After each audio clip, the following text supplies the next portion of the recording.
Fala, minha nação tricolor, sejam muito bem-vindos a mais um vídeo aqui no canal Meu Bahia. Hoje 2 de julho, feriadão aí aqui na Bahia. No vídeo de hoje eu quero trazer informações para vocês sobre o nosso tricolor de aço, porque tá chegando a hora. Daqui a uma semana a gente vai ter o Bahia em campo novamente. O Bahia vai encarar o Fortaleza pela Copa do Nordeste no dia 9 de julho, na próxima quarta-feira. No vídeo de hoje eu quero trazer informações sobre essa partida, já começar a esquentar aqui com vocês. Quero trazer informações também sobre o mercado de transferências e no vídeo de hoje tem informação muito quente para trazer para vocês, informações detalhadas, do jeito que eu sempre trago aqui no canal. Eu conto muito já com o teu apoio, deixando o like aqui, que é muito importante para você poder ajudar o nome do Esporte Clube Bahia. Eu conto muito também com a tua participação aqui nos comentários. É muito importante essa interação entre eu e vocês aqui nos comentários, a opinião de vocês. Eu valorizo muito isso aqui no canal, então comenta aqui a tua opinião a respeito dos assuntos que a gente vai trazer no vídeo de hoje e não se esquece de se inscrever. Se você ainda não tiver inscrito no nosso canal, clica no botão de se inscrever para que a gente possa atingir a marca de 12 mil inscritos aqui no Meu Bahia, e você, torcedor, também não perder nenhum conteúdo. Meu nome é José Victor, para quem ainda não me conhece, eu sou produtor de conteúdo aqui do Meu Bahia e também estudante de jornalismo, e vamos começar esse vídeo para a gente não perder tempo falando sobre esse jogo entre Bahia e Fortaleza pela Copa do Nordeste, que vai acontecer na próxima quarta-feira. Já começa o vídeo falando para vocês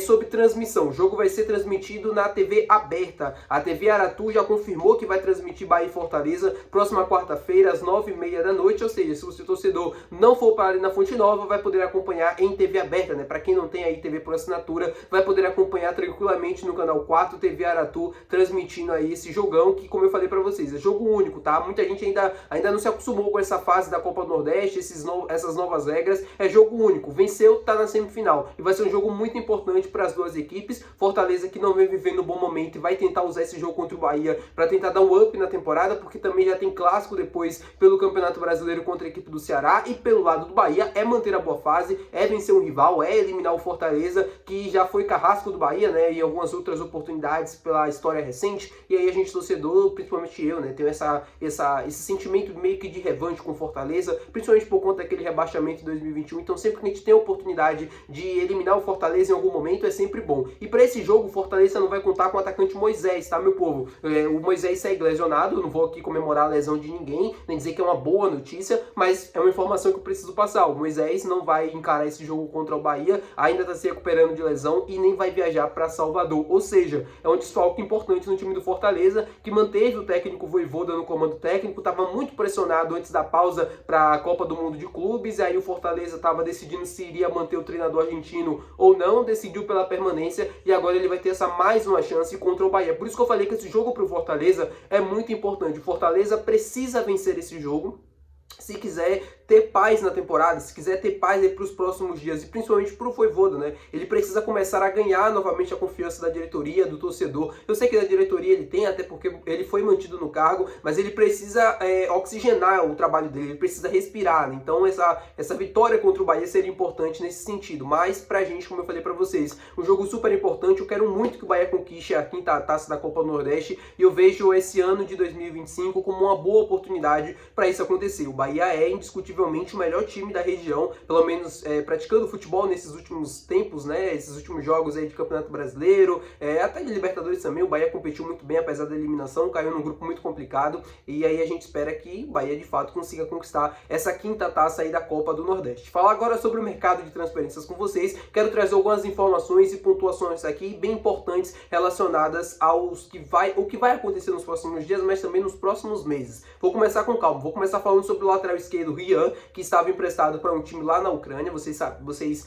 sabiam disso, eu falei aqui no canal, ele estava emprestado lá e tal. Ele voltou desse empréstimo, ele postou ali uma story na academia, né, ali no CT do Bahia. Muita gente já perguntando, e aí, será que o Rian vai ser reintegrado? Ele vai fazer parte do elenco novamente? Bom, o que eu posso trazer para vocês de informação relacionada a isso é que o Rian não faz parte dos planos da comissão técnica do técnico Rogério Ceni, que para a lateral esquerda já conta com o Luciano Juba, com o Iago Borducci e também com o Zé Guilherme. Aí você, torcedor, pode achar que ele é melhor que o Zé Guilherme, melhor que o Iago Borducci, ou até querer, sei lá, que ele reveze a posição com o Luciano Juba, que é meio complicado, né, de se imaginar que tem algum torcedor que pensa assim, mas enfim, né, aberto aqui a qualquer opinião. Mas o Rian, de fato, ele, assim, Nos últimos tempos aqui no Bahia, os últimos jogos dele não foi tão bem, aí ele foi emprestado para o CRB, disputou a temporada de 24, se eu não me engano, ou parte da temporada de 24 lá no CRB, na Série B e tal, jogou alguns jogos como titular, a grande maioria, depois ele foi emprestado para a Ucrânia, passou meio que 6 meses lá, só que ele não conseguiu ir tão bem assim,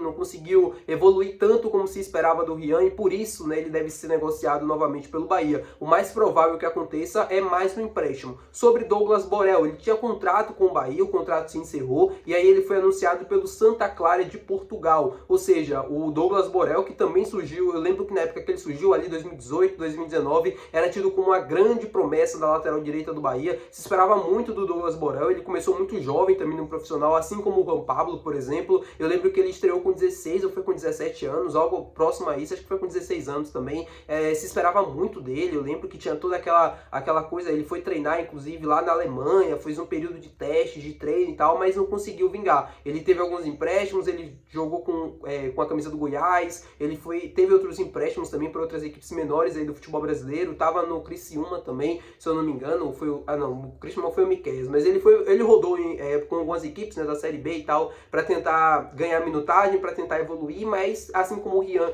também não conseguiu atingir o nível que todo mundo esperava dele, o contrato se encerrou com o Bahia optou por não renovar e ele agora segue seu caminho rumo a Portugal, Santa Clara de Portugal, que ele possa ter muito sucesso e que ele consiga ter aí a evolução que ele deseja na carreira dele. Falando agora com vocês sobre a situação do atacante Pedro, muita gente, né, principalmente a mídia independente do Bahia, trazendo esse nome, comentando sobre o assunto, e eu também não vou ficar de fora, eu queria dar minha opinião em relação a isso, porque eu vejo muita gente comentando sobre ser uma opção viável, e eu acho que não é tão uma opção viável assim, ou pelo menos não faz parte do que o Grupo City entende como futebol. O Pedro é um grande atacante, para mim, indiscutivelmente é um dos melhores 9 que a gente tem hoje aqui no futebol brasileiro, se não for o melhor. Ele tem ótimas características, um cara que finaliza super bem, que se posiciona muito bem na área, que tem um ótimo faro de gol, só que o Pedro tem dois problemas. Primeiro, a questão das lesões, ele sofre muito com lesões e já tem um tempo, é um atacante de seleção brasileira, um atacante nível A, mas é um atacante que sofre com lesões há muito tempo, isso tira ele de boa parte dos jogos da temporada, e sim, isso é um ponto importante que os clubes avaliam na hora de fazer alguma contratação, se esse jogador tem um histórico muito grande de lesões, será que ele vai conseguir aguentar a carga ali física mesmo da temporada, será que ele vai aguentar o ritmo dos jogos, tudo isso é avaliado antes de se fazer uma contratação. E quando a gente fala do Pedro, isso é mais avaliado ainda porque ele custa muito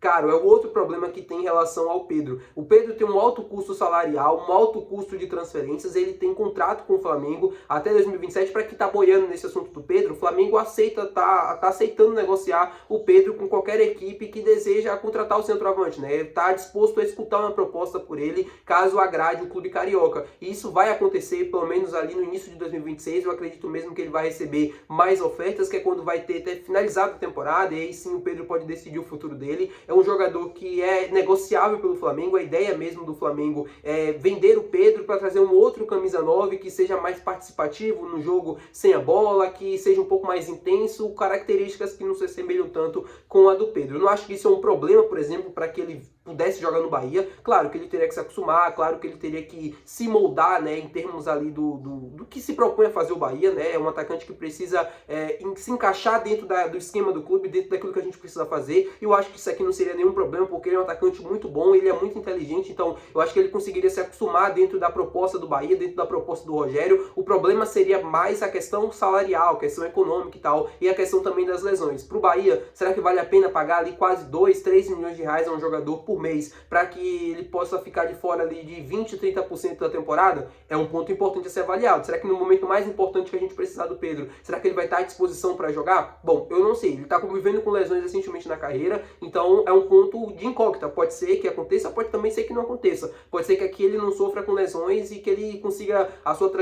fluir a sua trajetória tranquilamente. Eu acho que é um excelente nome, é um atacante classe A, para mim um dos melhores atacantes do futebol brasileiro dos últimos tempos. O Pedro é um centroavante completo, para mim é um centroavante da seleção brasileira, e ele tem que estar na seleção brasileira, ele tem que participar, ele tem que se encontrar ali um espaço para ele. É um trabalho por Carlo Ancelotti. Só que eu acho que quando a gente fala sobre transferência, sobre negócio, se fosse um jogador livre no mercado, tudo bem, mas quando você olha para a parte financeira, para desembolsar, meu amigo, para contratar o Pedro é avaliado em mais de 20 milhões de euros dentro do mercado. Se a gente for olhar para uma negociação, tá beirando os 100 milhões de reais, e o Pedro tem 28 anos de idade. Seria uma contratação de impacto? Seria. Seria uma contratação de mudar patamar? Seria. Só que a gente sabe como funciona o Bahia. O Bahia pagando mais de 100 milhões de reais, um atacante de quase 30 anos de idade, eu acredito que esse movimento não vai acontecer, a não ser que ele esteja livre no mercado. Ele estando livre no mercado, aí com toda a certeza do mundo, a gente vai ouvir muito falar do Pedro por várias equipes do Brasil que vão se interessar nele. Agora, ele tendo que ser, né, tendo que se desembolsar uma proposta salarial, aquela coisa toda,